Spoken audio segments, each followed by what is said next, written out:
तो क्या वाकई दोस्तों सीजेआई गवई पर जूता कांड से पहले प्री प्लान एक साजिश रची गई थी? आखिर अब जबकि राहुल के मुख्यमंत्री और केजरीवाल की पुलिस पंजाब सरकार की उन लोगों को गिरफ्तार कर रही है, तो उससे पहले आखिर नया कांड राकेश किशोर ने क्यों किया और राहुल की टीम ने कैसे पकड़ा और किस तौर पर इन सबको सर पर भागना पड़ा, विस्तार से आपको दोस्तों बताते हैं। अब देखिए, सीधे प्रधानमंत्री नरेंद्र मोदी जी के 100 आदमियों को जेल भेजने की बात कही जा रही है। वहीं पर किस तरह से प्रधानमंत्री नरेंद्र मोदी जी खामोश नजर आ रहे हैं दोस्तों। एक और नया कांड भारत के अंदर कर दिया गया। तस्वीर और खबर आप लोगों तक पहुंच चुकी होगी कि किस तरह से चीफ जस्टिस ऑफ इंडिया के ऊपर जूता फेंका गया, लेकिन अब मोदी जी के 100 आदमियों को जेल भेजने का ऐलान। हमारे साथ वरिष्ठ पत्रकार मौजूद है जब्बार खान, आप उनकी इस रिपोर्ट को देखिए। दोस्तों, गिरफ्तारी से पहले जूता कांड वाले राकेश किशोर का नया कांड राहुल टीम ने पकड़ा और फिर मचा भयंकर बवाल। स्वागत है आप सभी का। आप देख रहे हैं द राजनीति का विशेष सेगमेंट खबर और विश्लेषण। मैं हूं जब्बार खान। तो क्या वाकई दोस्तों सीजेआई गवई पर जूता कांड से पहले प्री प्लान एक साजिश रची गई थी? आखिर अब जबकि राहुल के मुख्यमंत्री और केजरीवाल की पुलिस पंजाब सरकार की उन लोगों को गिरफ्तार कर रही है, तो उससे पहले आखिर नया कांड राकेश किशोर ने क्यों किया और राहुल की टीम ने कैसे पकड़ा और किस तौर पर इन सबको सर पर भागना पड़ा, विस्तार से आपको दोस्तों बताते हैं। अंत तक बने रहें इस वीडियो के साथ में, क्योंकि खबर अहम है दोस्तों। सुप्रीम कोर्ट के सीजेआई बीआर गवई पर जूता उछालने वाले संघी मानसिकता वाले राकेश किशोर पर जहां राहुल के सीएम शिकंजा कस रहे हैं, पंजाब पुलिस ऐसे लोगों के खातिर करने के लिए एफआईआर दर्ज कर कार्रवाई कर रही है, तो दूसरी तरफ खुद को फंसता देख जहरीला नफरती वकील राकेश किशोर ने अब ऐसा कांड कर दिया जिससे ये पूरी तरह जाहिर हो गया कि वो बीजेपी का ही आदमी है। राकेश किशोर ने जो बातें अब कही हैं, जो कदम अब उठाया है, ऐसा लग रहा है कि बीजेपी उसे स्क्रिप्ट दे रही, राकेश उसे पढ़ रहा है। मगर वो और बीजेपी शायद इस बात से बेखबर थे कि इसका अंजाम तो राकेश के लिए ना सियासी तौर पर सही होगा, ना ही भारतीय जनता पार्टी के लिए राजनीतिक तौर पर, और इसका बिहार में क्या दुष्परिणाम होगा उससे भी शायद बेखबर थे। क्योंकि दोस्तों इस बीच में एक और जो नया ऐलान हुआ, उसने मोदी समेत पूरे बीजेपी की नींदें उड़ा दी, क्योंकि कांग्रेस अब अंबेडकरवादी वर्सेस बीजेपी के सनातन नाम से आंदोलन करने जा रही है। कांग्रेस नेता और पूर्व सांसद डॉक्टर उदित राज ने ऐलान कर दिया। जाहिर है इस आंदोलन का असर देशव्यापी होगा। बिहार चुनाव में इसका बड़ा प्रभाव पड़ेगा, बीजेपी एनडीए को तगड़ा डेंट लगेगा, ऐसा कहा जा रहा है। दोस्तों, जस्टिस बीआर गवई पर जूता फेंकने वाला, उन्मादी वकालत के पेशे को शर्मसार करने वाला एडवोकेट राकेश किशोर पर अब जब चौतरफा नकेल कसी जा रही है, तो मुस्लिमों के खिलाफ अपना जहर बीजेपी वाले एजेंडे को आगे करके देश के हिंदुओं को भ्रमित करना चाहता है। शायद इसको ऐसा करना है, ऐसा कहने के लिए बीजेपी के रणनीतिकारों ने स्क्रिप्ट दी हो, मायावती की तरह, जिसे वो भी पढ़ रहा हो। यह जहरीला अपराधी राकेश किशोर जो मनगढ़ंत स्टोरी गढ़ करके बीजेपी के एजेंडे को आगे बढ़ा रहा है, उसकी कलई भी खोलूंगा। मगर उससे पहले आपको बताऊं कि क्या कहा उसने। इस नफरती बीजेपी के चुनावी हिंदुत्ववादी डरे हुए और डर और लालच के जाल में फंसा हुआ शख्स मुस्लिम दुश्मनी में किस तौर पर अब आगे निकल करके आकर कहता है। वो कहता है कि 90 के दशक की बात है, मेरी पत्नी मुरादाबाद की एक यूनिवर्सिटी में प्रोफेसर थी, हम वहीं रहते थे, वहाँ मुस्लिम आबादी काफ़ी ज़्यादा है। उस वक्त शाम होने के बाद औरतों को घर से बाहर नहीं ले जाया जा सकता था। माहौल ऐसा था कि अगर मुस्लिम कम्युनिटी के किसी व्यक्ति की बकरी से मेरी स्कूटर छू भी जाए तो मुझे उतार कर मारते पीटते, पत्नी को उठा कर ले जाते। वहाँ ऐसा अवसर होता था कि जस्टिस गवई ने भी हिंदू देवी देवताओं और सनातन धर्म का अपमान किया। इस पर मैं चुप नहीं रह सकता था। मैंने जो किया बिल्कुल ठीक किया। दोस्तों, अब सुनिए इस जहरीली मानसिकता वाले शख्स की ये बात किस तौर पर भारतीय जनता पार्टी के मोदी और योगी के एजेंडे को आगे बढ़ा रहा है। उत्तर प्रदेश में संभल, बरेली, जिस तौर पर योगी के पुलिस प्रशासन के आतंक का शिकार बने, जिस तौर पर सरकार की विचारधारा का शिकार बने, अब मुरादाबाद को भी उसमें जोड़ रहा है शख्स।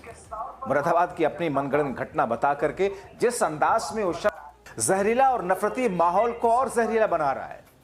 मगर दोस्तों, मोदी खामोश, शाह की पुलिस खामोश, संघ खामोश, बात बात पर प्रवचन देने वाले संघ प्रमुख मोहन भागवत खामोश। अब इसी मानसिकता को आप समझ सकते हैं, अंदाजा लगाइए किस विचारधारा से प्रभावित है। वो कहता है, जिस दिन ये कांड हुआ उस दिन कोर्ट में मेरा कोई केस नहीं था, मैं सिर्फ इसी काम के लिए पहुंचा था, क्योंकि क्या सही है क्या गलत है इसे लेकर के मेरे अंदर कई सवाल थे, कई शक्ति थी, और कोई शक्ति थी जो लगातार मुझे और मुझसे पूछ रही थी कि जब सनातनियों का अपमान हुआ तब मैं चुप क्यों रहा। 16 सितंबर को जस्टिस गवई ने पहले 100 करोड़ हिंदुओं की आस्था और सनातन धर्म के साथ हिंसा की, मैंने ये सब उसके जवाब में किया। दोस्तों, ये शख्स जिस भाषा का प्रयोग कर रहा है, जिस तरीके से मुस्लिम कम्युनिटी के खिलाफ जहरीली बातें कर रहा है, जिस अंदाज में भारत के चीफ जस्टिस, सुप्रीम कोर्ट के चीफ जस्टिस के खिलाफ में या उनको जिस तरीके से हिंसक बता रहा है, हिंसा करने वाला बता रहा है, अभी तक इस शख्स के खिलाफ में मोदी सरकार, दिल्ली की सरकार, बीजेपी की सरकारें, पुलिस बीजेपी की, शाह की खामोश क्यों बैठी हैं? आप सोचिए और अंदाजा लगाइए कि दरअसल जड़ में संघ और बीजेपी के है क्या। इतना ही नहीं दोस्तों, ये शख्स आगे कहता है कि याद रखना चाहिए कि पहली हिंसा सीजेआई गवई की तरफ से हुई थी, मेरी तरफ से नहीं। पूरे कांड में एक्शन तो जस्टिस गवई का था, मैं तो सिर्फ रिएक्शन दे रहा था। वाकई राकेश किशोर, या तो तुम मेंटली डिस्टर्ब आदमी हो, या तो तुम वाकई निहायत ही खतरनाक किस्म की जहरीले इंसान हो, जिसने संघ के उन महापुरुषों की किताबों को अपने दिलो दिमाग में रचा बसा लिया है जिसमें सिर्फ नफरत है, हिंसा मुसलमानों के लिए या फिर दलितों के लिए या फिर महिलाओं के लिए। इसलिए शायद तुम ऐसी बातें कर रहे हो। क्यों किया? दोस्तों देखिए और सोचिए कैसे इस शख्स की हिम्मत होती है, कैसे ये बदबख्त, नालायक, हिंसावादी, आतंकी राकेश के अंदर हिम्मत आई। जाहिर इसके पीछे संघ बीजेपी सत्ता पक्ष की बैकिंग होगी, क्योंकि अगर ऐसा ना होता तो अब तक ये जेल की सलाखों के पीछे होता, इतनी बोलने की हिम्मत नहीं करता। और सुनिए, वो आगे कहता है कि हिंसा दो तरह से होती है, एक हिंसा दिखाई देती है, एक दिखाई नहीं देती। पहली हिंसा ये होती है कि कोई छुरी आपकी तरफ कर दे और कहे काम करो नहीं तो इसे छाती में घोंप दूंगा। दूसरी हिंसा ये होती है कि जिसमें कोई व्यक्ति छुरे को अपनी तरफ कर ले और कहे कि ये काम करो नहीं तो जान दे दूंगा। मैं समझाना चाहता हूं कि पहली वाली हिंसा हिंदू धर्म के साथ हुई, गवई ने की थी। दोस्तों, क्या इतना इसके बयान, इसके जहरीली बातें, नफरती बातें देश में पुलिस प्रशासन, कानून के जानकार और न्यायालय को स्वतः संज्ञान लेने के लिए काफी नहीं है? या फिर ये मान लिया जाए कि न्यायालय में भी जजेस की ऐसी बहुत बड़ी संख्या है जो शायद मोदी शाह की विचारधारा से सहमत हो।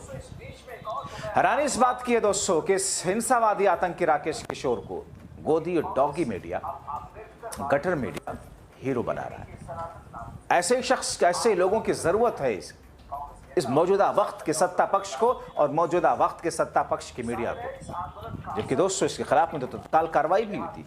बार काउंसिल ऑफ इंडिया यानी कि BCI, जिसके अध्यक्ष मनन कुमार मिश्रा, 6 अक्टूबर को एक आंतरिक निलंबन आदेश जारी कर दिया था, जिसमें कहा गया था कि वकील का व्यवहार न्यायालय की गरिमा के अनुकूल कतई नहीं, अधिवक्ता अधिनियम 1961 के तहत पेशेवर आचार संहिता का उल्लंघन है। बार काउंसिल ऑफ इंडिया ने कहा कि राकेश किशोर को तत्काल प्रभाव से प्रैक्टिस से सस्पेंड किया जाता है। भारत के किसी भी न्यायालय, प्राधिकरण, अधिकरण में हाजिर होने, काम करने, पैरवी करने या प्रैक्टिस करने से बिल्कुल दूर रखा जाएगा, इसकी इजाजत नहीं। मगर दोस्तों, अब ये शख्स जिस तरीके से खुल करके मुस्लिम दुश्मनी पर उतारू हो चुका है, जिस तरीके से मुसलमानों के खिलाफ नफरत फैला रहा है, जिस तरीके से उत्तर प्रदेश में अब मुरादाबाद को लेकर के, क्योंकि संभल, रामपुर सेंसिटिव है, अभी और हो गया, संभल, रायबरेली और बरेली में इस वक्त जो कुछ चल रहा है आपकी नजरों के सामने है। कानपुर में जो कुछ हुआ आपकी नजरों के सामने है। ये शख्स पूरे पश्चिमी उत्तर प्रदेश को जिस तरीके से एक अलग फ्रेम में ढालना चाह रहा है, ऐसा नहीं लगता आपको कि किसी की दी हुई स्क्रिप्ट है और जो स्क्रिप्ट सत्ता पक्ष से मेल खाती है? आप तय कीजिए दोस्तों, कैसे लोगों के साथ में न्यायालय को क्या करना चाहिए क्या स्वतः संज्ञान नहीं लेना चाहिए? क्या न्यायालय को, जजेस को जो स्वतः संज्ञान का अधिकार, राइट जो हमारा संविधान देता है, उसका उपयोग कब करेंगे? हमने इसी देश में देखा है, अदालतें खामोश रहीं, सरकारें खामोश रहीं, सिस्टम खामोश रहा और सरकार में बैठा हुआ मुख्यमंत्री वो कर गया अयोध्या में जिसकी किसी ने कल्पना नहीं की थी। अब ऐसे में एक बार फिर से ये शख्स अपने नफरती चिंटुओं के साथ में कुछ ऐसा कर रहा है मानो सत्ता पक्ष के लिए एक रैली कर रहा हो, मानो उत्तर प्रदेश की सरकार के लिए भी एक रैली कर रहा हो, एक जनसभा कर रहा हो, हिंदुओं को इकट्ठा करके मुसलमानों के विरोध करने के लिए, या फिर खुद को सनातनी कहने वाले भारतीय जनता पार्टी के चुनावी हिंदुत्व से प्रभावित लोगों को के सामने अंबेडकरवादी लोगों को नीचा दिखा रहा है। आप क्या कहेंगे दोस्तों? अपनी राय कमेंट बॉक्स में जरूर लिखें, क्योंकि मौजूदा वक्त में जो कुछ चल रहा है, आने वाले कल में ये सब नॉर्मल सा दिखेगा।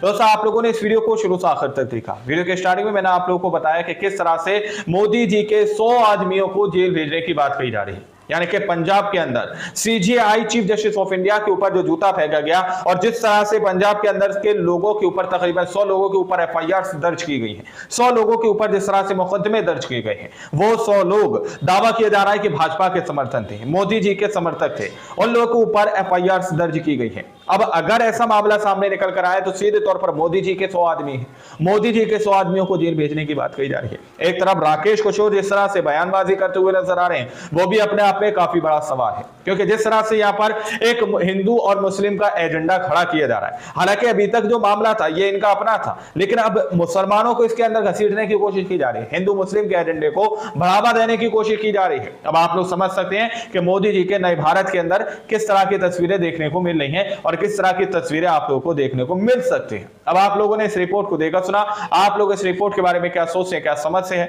अपनी राय कमेंट सेक्शन में जरूर दीजिएगा। मिलते हैं अगली वीडियो में, जब तक के लिए जय हिंद, जय भारत।